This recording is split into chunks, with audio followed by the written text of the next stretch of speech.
आणि आता बातमी ठाण्यामधून। ठाण्यात ठाकरेंच्या सेनेच्या माजी नगरसेवकाचं नाव मतदार यादीतून गायब झालंय। 3 टर्म्स नगरसेवक राहिलेल्या सुधीर भगत यांचं नाव मतदार यादीतून वगळण्यात आलंय। दरम्यान सुधीर भगत यांनी प्रशासनावर या संदर्भात गंभीर आरोप करत खापर फोडलाय। माझ्या सेम नावाचे सुधीर रामचंद्र भगत जे इथे राहत नाहीत, जे अलिबागला राहतात, त्यांच्या नावाने फॉर्म 7 भरून माझं नाव मतदार यादीतून वगळण्यात आलं। वगळण्याचं कारण म्हणजे ह्यांनी फॉर्म भरून दिला होता का 2 नावं आहेत म्हणून वगळण्यात आलं। माझा मतदारांचा अधिकार हा काढून घेण्याचा अधिकार हा कोणालाच नाही। माझी या माध्यमातून जे कोणी अधिकारी असतील त्यांना नम्र विनंती आहे की ते नाव जसं आहे तसं व्यवहार करून मला जी योग्य परवानगी असते ती देण्यात यावी। बरोबर।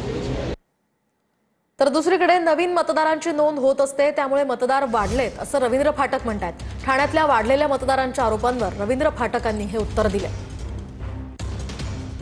होतच नाही बघा, नवीन पिढी असल्या मला 18 वर्ष झाल्यानंतर नवीन आपले मुलं जी पिढी आहे त्यांचं मतदारमध्ये नोंदणी होतच असते, वाढत असते, दरवर्षी वाढत असते। त्याच्यामध्ये मला वाटतं ही मतदाराची संख्या वाढली आहे। पण ज्यांची कोणची नावं नसेल बघा, जेव्हा प्रत्येकजण मतदार यादी छाननी होत ते निवड होत असते, त्याच्या माध्यमातून जेव्हा मतदार यादीवरती आपण जे लोक येत असतात चेकिंग करायला की तिथे आहेत मतदार यादीमध्ये नावं कमत, तेव्हा हे नसल्यामुळे कमती झालं असेल, पण त्यांनी त्याची रिपीट होऊ शकतं। आणि आता एक मोठी बातमी समोर येते। आंतरराष्ट्रीय शस्त्रास्त्र रॅकेटचा पर्दाफाश करण्यात आलाय।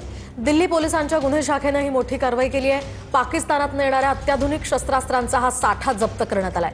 शस्त्र ड्रोनद्वारे पाकिस्तानातून पंजाबला पाठवण्यात आली होती। कुख्यात गुंडांना शस्त्र पुरवणाऱ्या 4 आरोपींना या प्रकरणी अटक करण्यात आली आहे। तर शस्त्र बिश्नोई यासह बंबिहा या टोळीला पुरवण्यात येणार होती अशी ही माहिती आहे। गोगी हिमांशू भाऊ या टोळीला सुद्धा ही शस्त्र देण्यात येणार होती।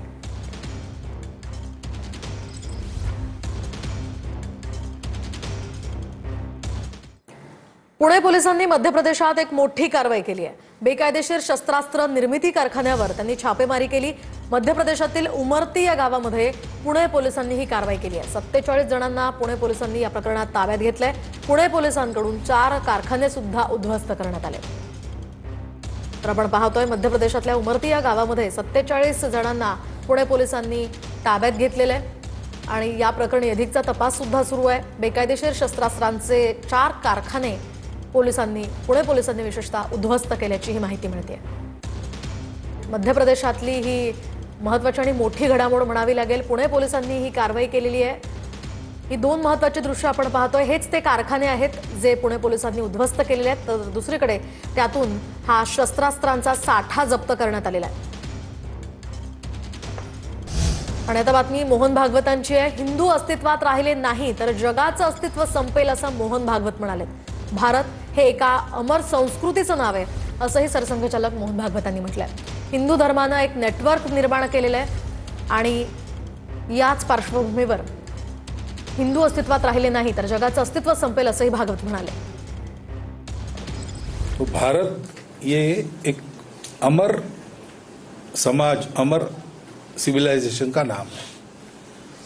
बाकी सब आए, चमके, चले गए, लेकिन इन सब के उदय और अस्त हमने देखे और हम अभी भी है और रहेंगे। एक बेसिक नेटवर्क ऐसा हमने बनाया है अपने समाज का, उसके चलते हिंदू समाज रहेगा।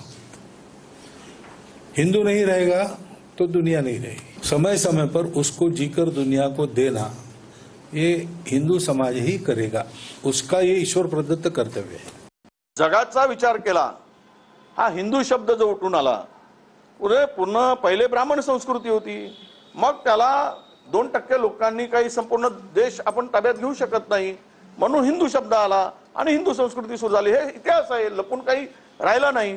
इंग्रजांनी जे काही दरी निर्माण केली हिंदू मुस्लिमांची, त्याच्या पलीकडे देश न्यायचा असेल तर मानवता दृष्टिकोन ठेवून देशाला पुढे नेलं पाहिजे, माणुसकीच्या दृष्टीने पुढे नेलं पाहिजे, हे विचार होते, हे भूमिका होती।